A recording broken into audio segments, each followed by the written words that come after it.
Hey, welcome back to my channel. Today I decided to do book tip tag. I don't really do them very often, but I decided to give this one a go. Probably because at the moment I'm going through some sort of a reading slump and I decided just to do something different. I've been kindly tagged by Adrian from Away with Words, and I'm really excited to try this one. This is a reader's profile tag. So let's get started. I think Adrian actually did a great job on his video.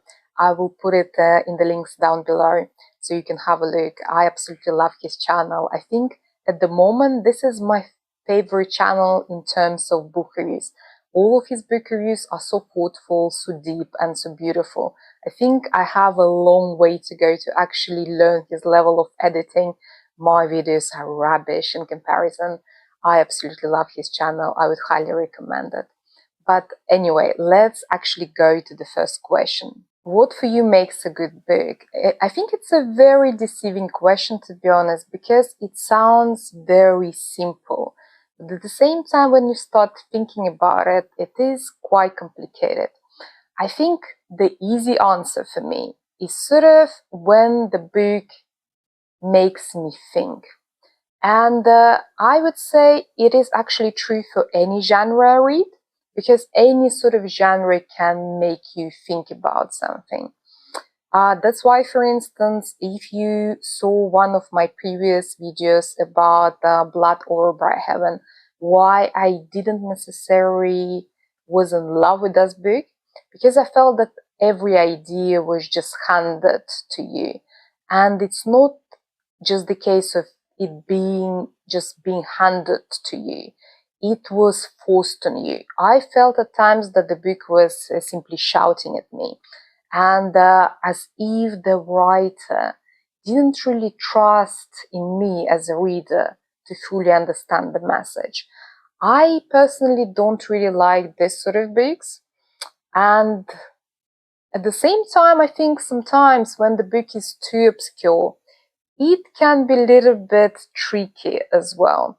But as a rule, for me as a reader, I do like when the book makes me think and it's not just very plain and simple. I do like to have an internal discussion in my mind of all the thoughts and ideas the book presents. And another thing I really appreciate in my books, I am first of all a character reader. I really love interesting characters.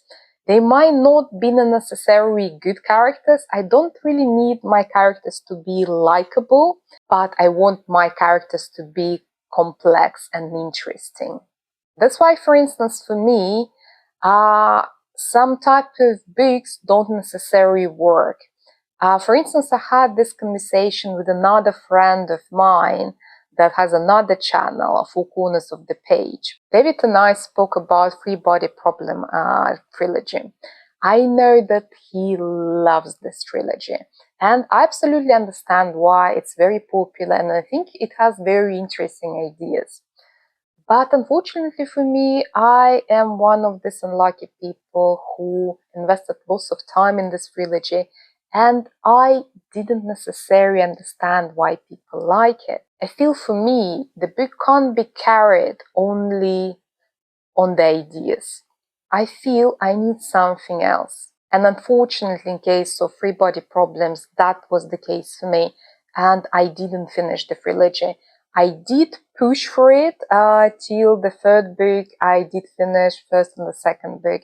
They're quite chunkers, but I didn't continue. I just decided to abandon the trilogy just because I had too many things that I didn't like about this trilogy, and I just decided that, well, our life is too short.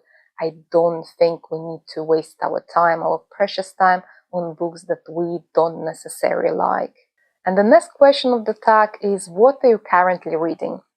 Well, I'm one of these very weird and absolutely disorganized readers that actually read numerous books at the same time. I know lots of people find it weird because I think, as a rule, for majority of the readers, people prefer to read one book at a time because sometimes it gets just too overwhelming. But for me personally, it just doesn't work. I think I'm a mood reader, and sometimes I just go for this sort of moods in my life when, for instance, I start a book and I am very excited about it, but for some reason I am not able to continue just because my mood changed, or maybe there are some things that maybe don't really work for me at this particular moment, but I have a hope that I will continue with this book in the future. So at the moment I have quite a few books that I'm reading simultaneously. So the first one is actually Eyes by Anna Kavan. I think it's a very popular book, it's classics, and I was really looking forward to start reading it, and I decided that this is the time. But I feel that maybe it's a little bit too obscure for me. I don't know, I'm still trying to understand it. I am a more or less 50% of the book. It's not a very long book, but at the same time, I feel it actually contributed to my reading slump at the moment. Another book that I'm reading at the moment is The Sheltering Sky by Paul Bowles. And I'm deeply, deeply ashamed about this book because I'm reading this book with Adrian from Away with Words, the person who actually tagged me to this video. Again, I am more or less about 50% for the book, but it just caught me in this time of my reading slump. And I don't know, I just can't find willpower to finish it. I just decided to put it on hold for the time being because I'm sure I will be very excited to continue it later on. The third book that I'm reading at the same time is I Want to Go Home, But I'm Already There. This is a new release and I received it as a review copy. And again, I am ashamed because I'm about 50% for the book and so far I didn't manage to finish. I found the writing style very easy, very simple to follow, and in some way it's a very addictive read just because it just carries you through the book. But at the same time, I felt that nothing really happens in this book. It's supposed to be a sort of modern contemporary horror book about a haunted flat, as far as I understand. But I'm about probably 40% for the book. And I didn't really see anything really happening. It's more about musings of the main character about her relationship with her boyfriend and her friends. And I didn't really necessarily find her very interesting in the same time. And I just decided to stop it for the time and maybe just go back to it later. I just don't really like to hate read.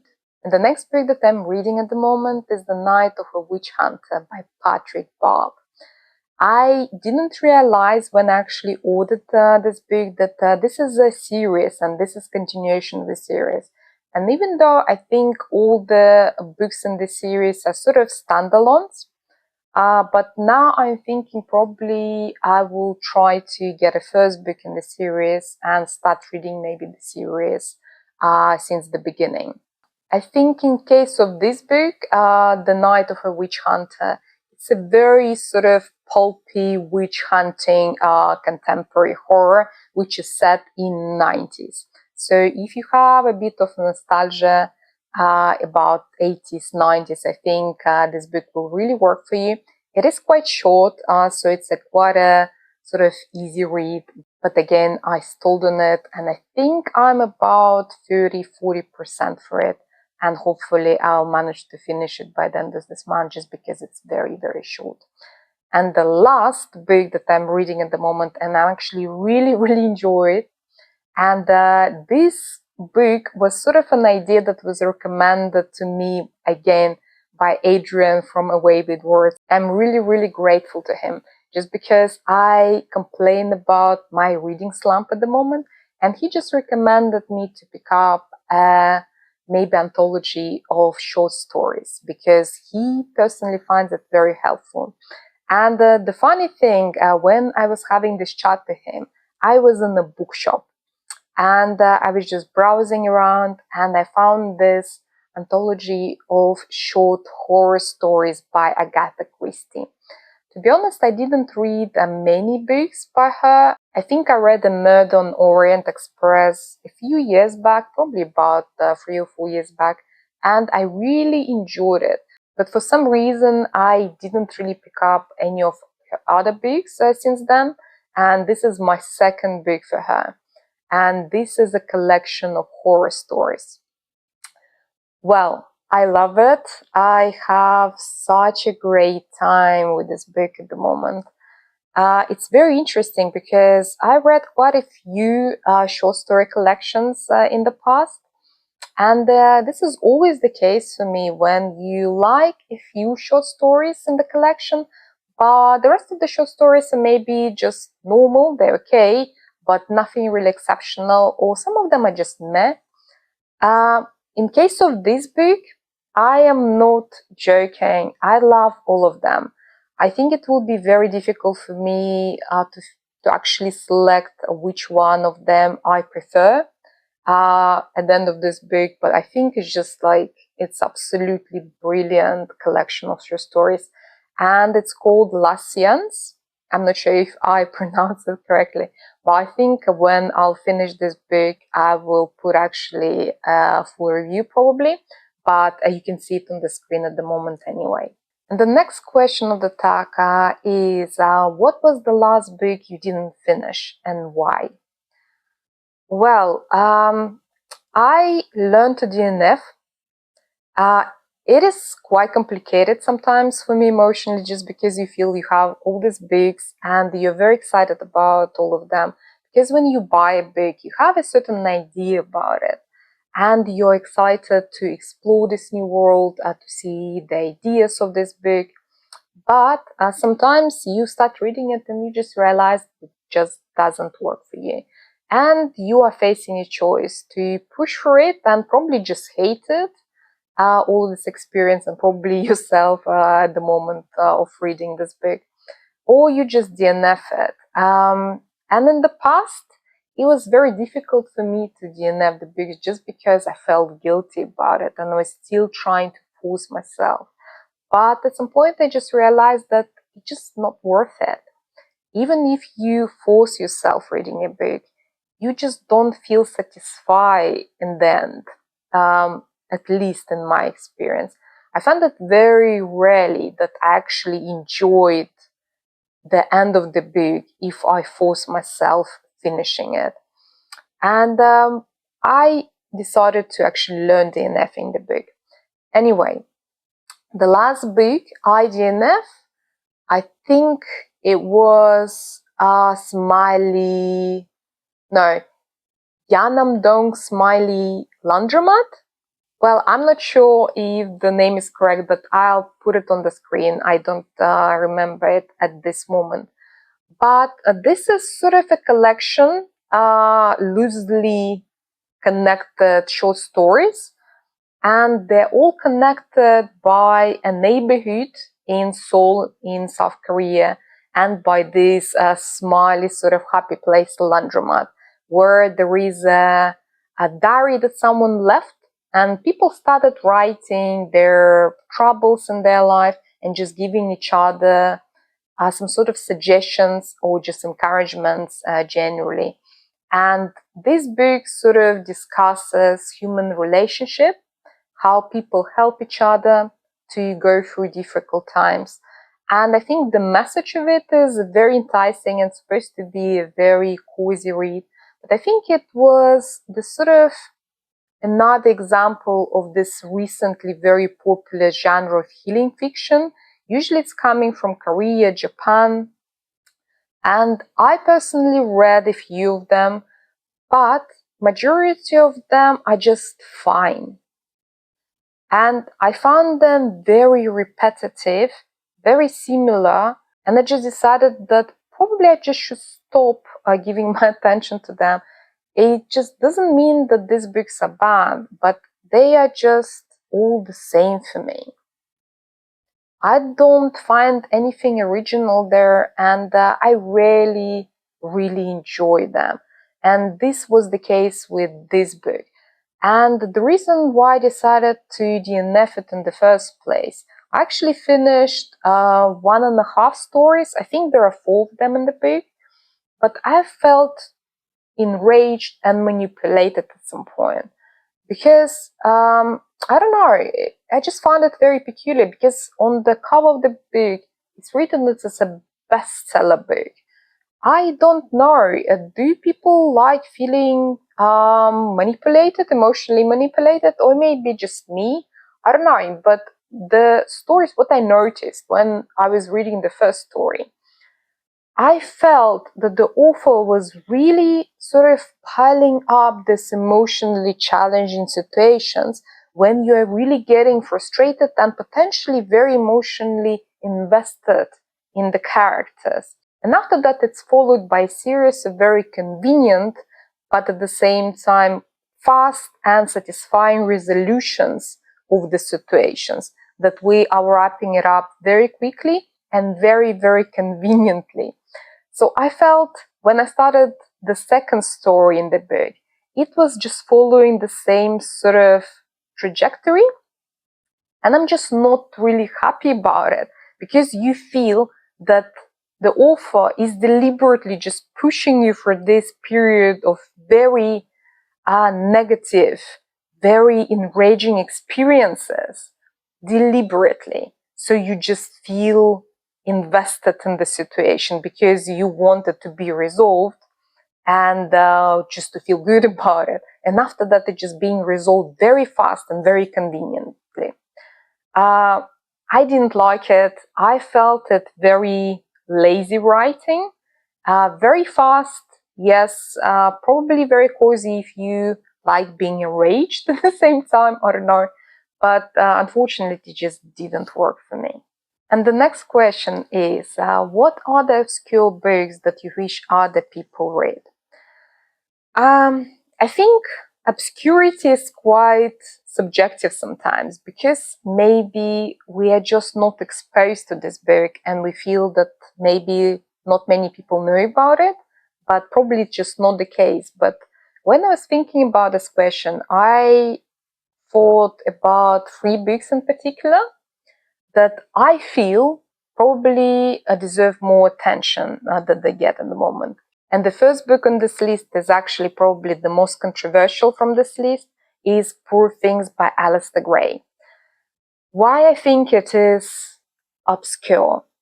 I think the recent movie that was released, I think in 2024, I'm ashamed, but actually haven't watched it. I still should do it. In my defense, I don't really watch much. I don't really watch TV and I rarely go to the cinema. But I think I should really make an effort and actually watch this film just because I really love the book. It was actually my favorite book of last year. But anyway, this is a very feminist retelling of Frankenstein when we are following our main protagonist Bella for her development. Bella committed suicide while pregnant and she was found by a doctor who resurrected her body, but gave her a mind of her unborn child. So she became this grown woman with the mind of a child. And we see Bella's development and her adventures and how she's trying to find herself and her place in this patriarchal society. I found this book absolutely brilliant and I feel it does deserve so much more attention that it gets, just because I think majority of people don't even know that it exists, just because people are just focused on the movie but not on the book. But I would highly recommend you to read this book. It was an absolutely amazing experience for me. The second book I would like to actually list is Strange Pictures by Uketsu.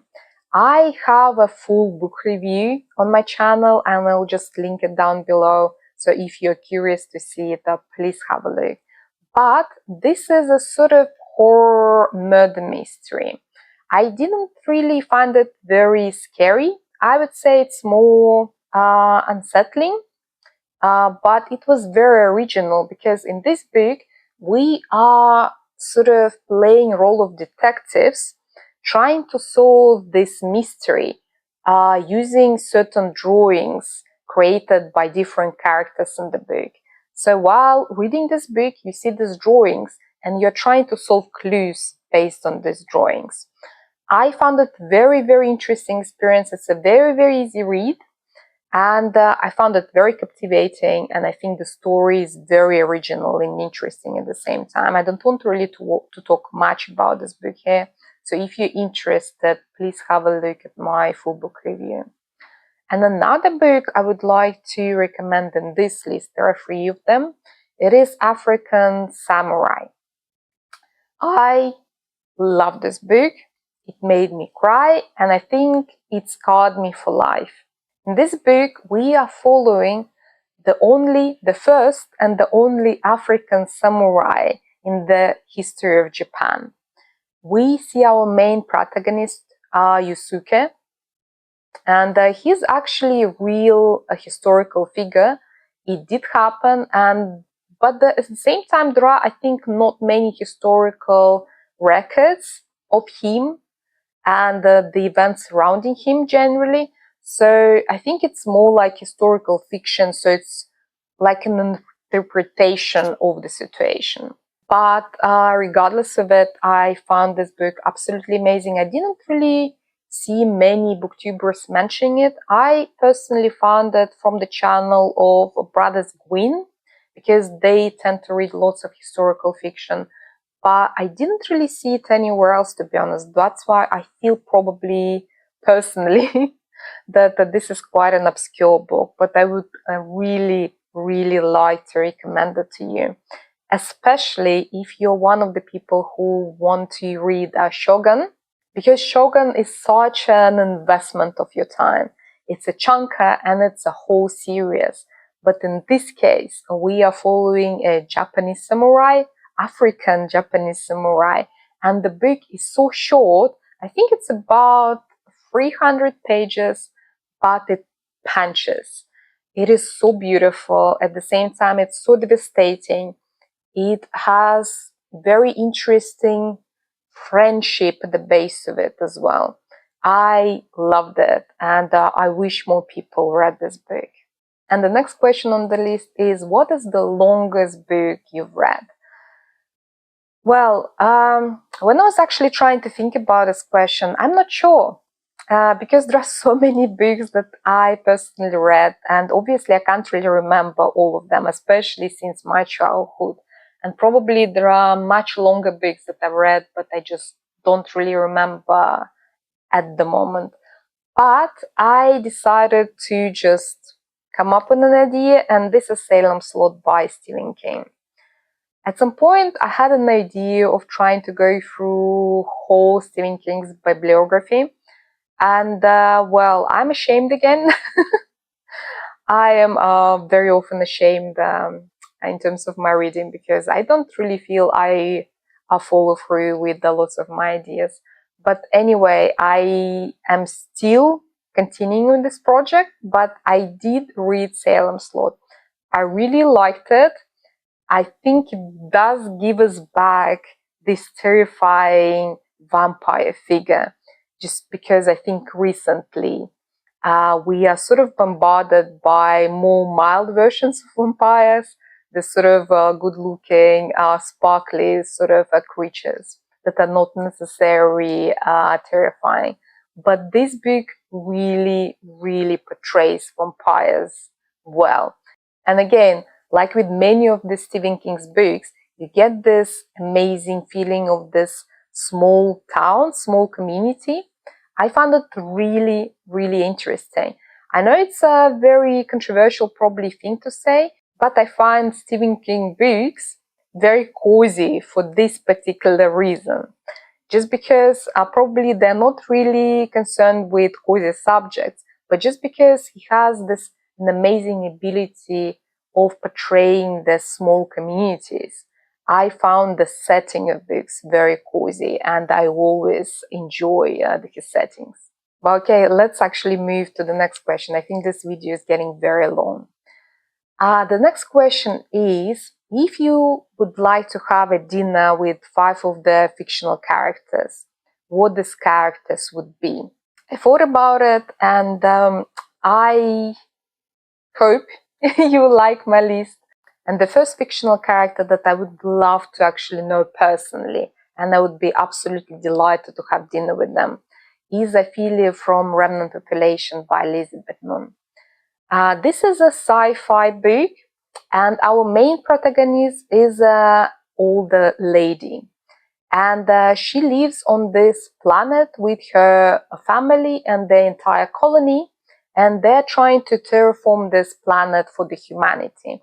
But at some point, a corporation that sent them there in the first place decided to change their mind, and they decided that the planet probably is not really suited, or I don't really remember, but something changed, and the whole colony is sent away. But Ophelia decided to stay just because she feels sick and tired of people around her.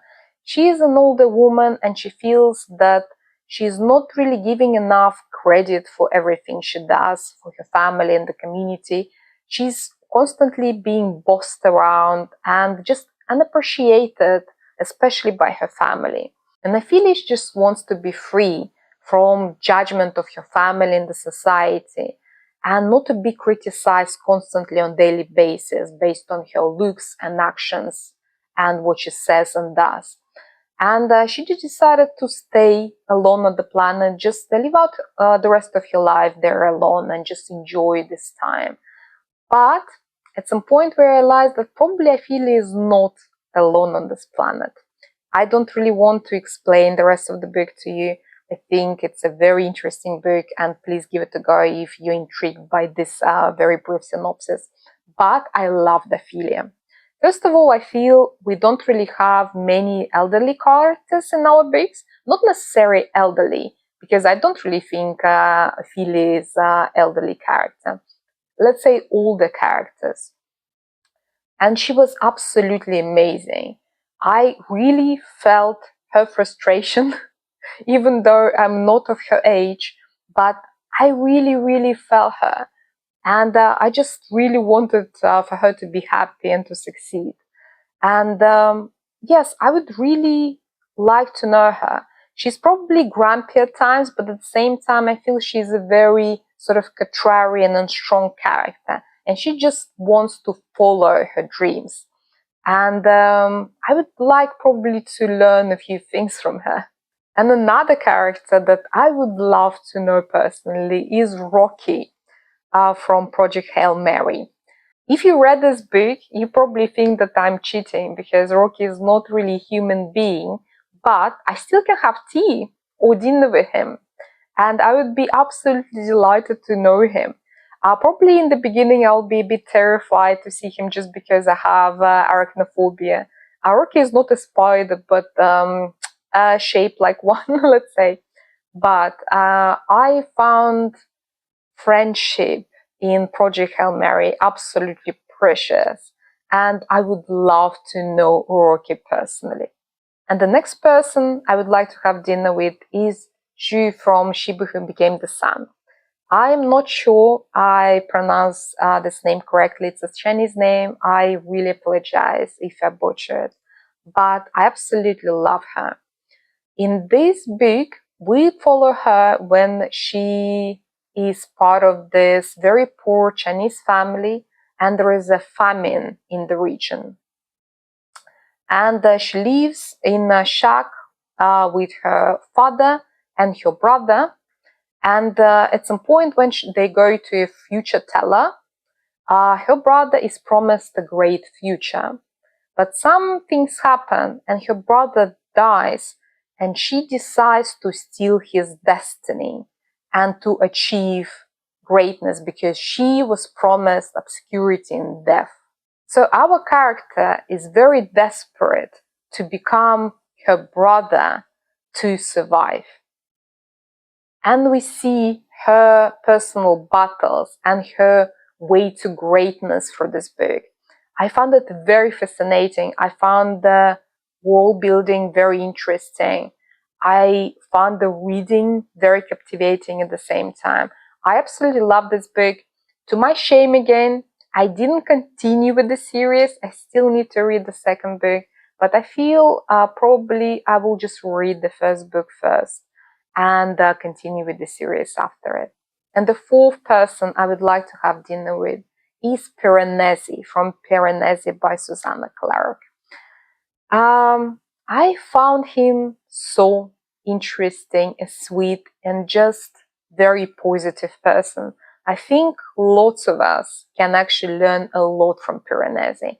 How to face these unknowns in our life and just enjoy and embrace everything. Because Piranesi lives in this huge, sprawling house, and he derives great pleasure from exploring the house, and he just praises everything around him. And even though he's lost and he doesn't know much about what's actually happening around him, but he's just full of this curiosity and wonder and optimism about his life and his surrounding.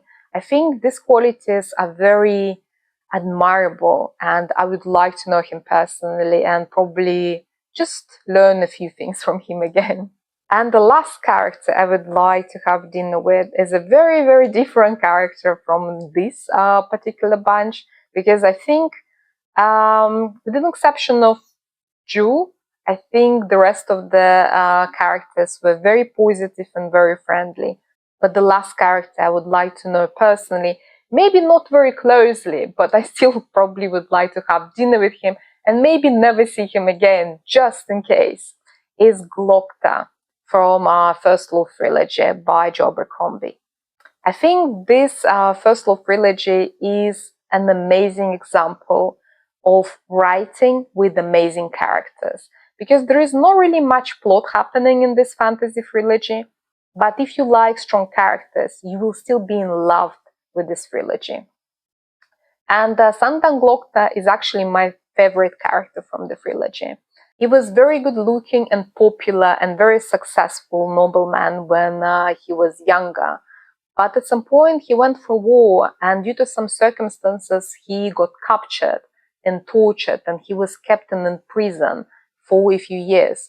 And it just broke him. And when he got back home after war, he was a broken human being, and now he's a torturer. And while I found him terrifying in many cases in this book, because he is very cunning, he is extremely clever, and he's cruel, but at the same time, I felt there is lots of humanity in him at the same time.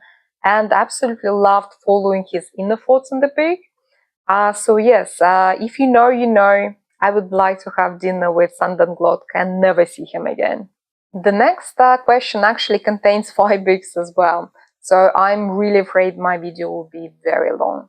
And this is a question about 5 books that you would like to have with you if you're stranded on a deserted island. Well, I thought about this question, and I found it very tricky, but anyway, I'll explain you why. But the first book that I would like to have with me is Dracula by Bram Stoker. I think this is one of my favorite books. I read it a few times, I want to read it again, but I just have deep love for this story, and probably I will keep reading it all over again throughout my life.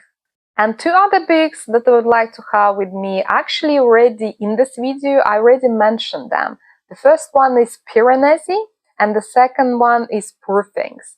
Just because I love them so much, and I would just like to have the stories close to me so I can go back to them when I feel like. And the fourth book I would like to have if I'm stranded on an island is actually cheap, but I have this book actually in one book. This is The Wizard of Earthsea, because I know this is a collection of different books, so it's a series, but at the same time I have it in one book.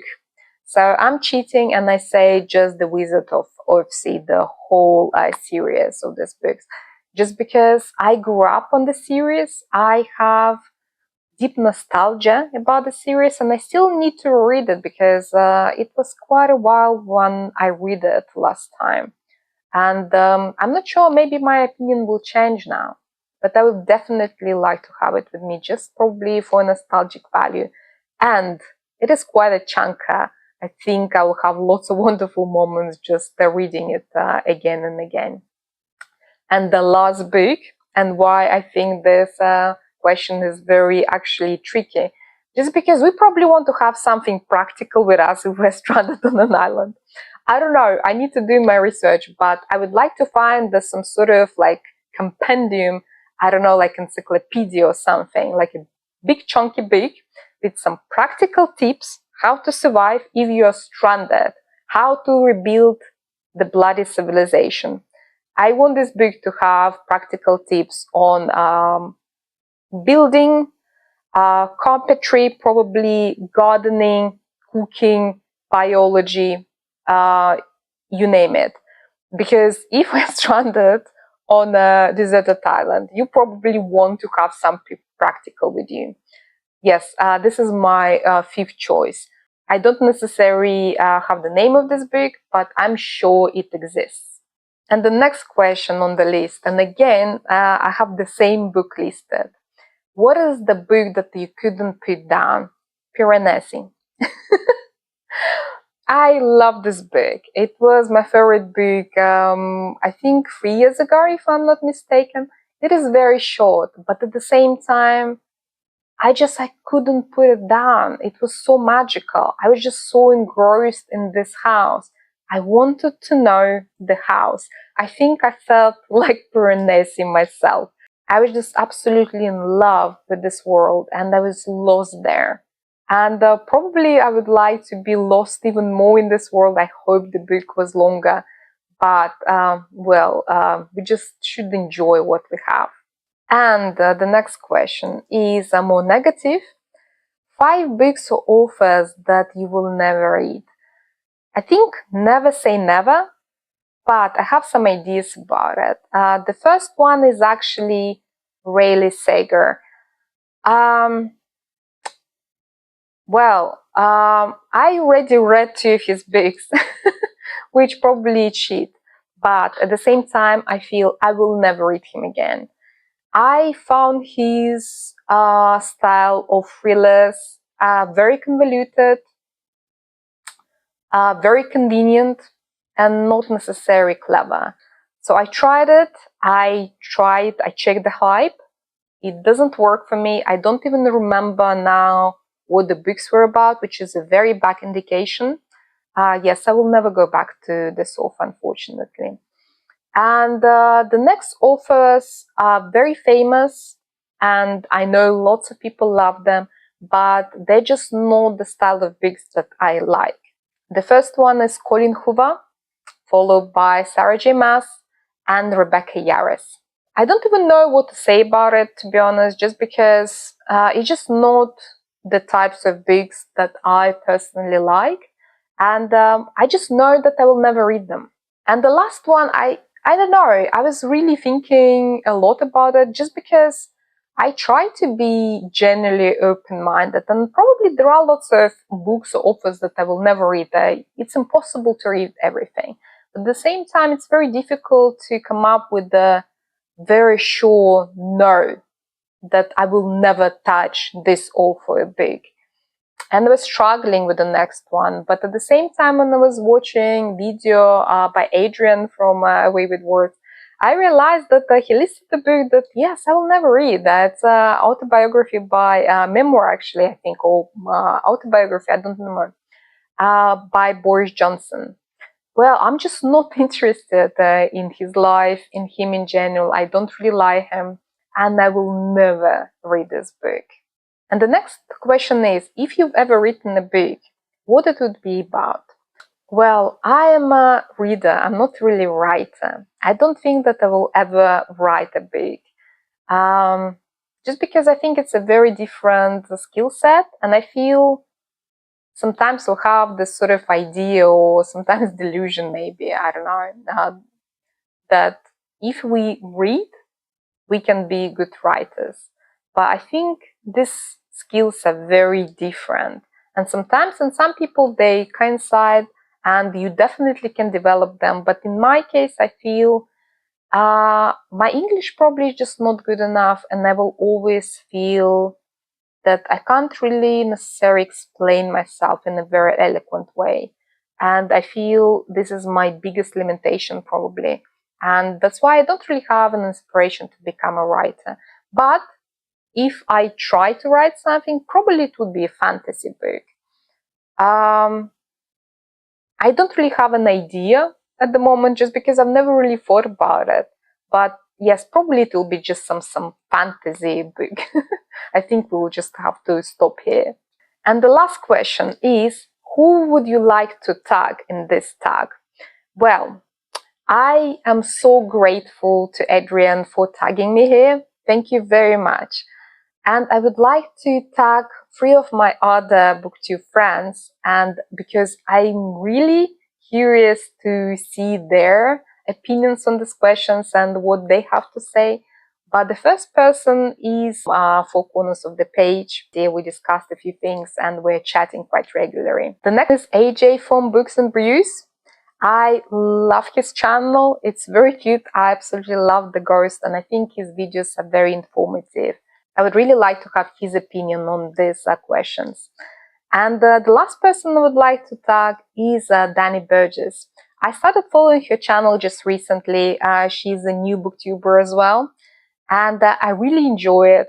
So I would like to have Dani to speak about these questions as well. But if I didn't tag you, but you're still very excited to try it, please feel free to tag yourself and just make this video. And maybe let me know, and I'll be very happy to see your video. See you soon. Bye.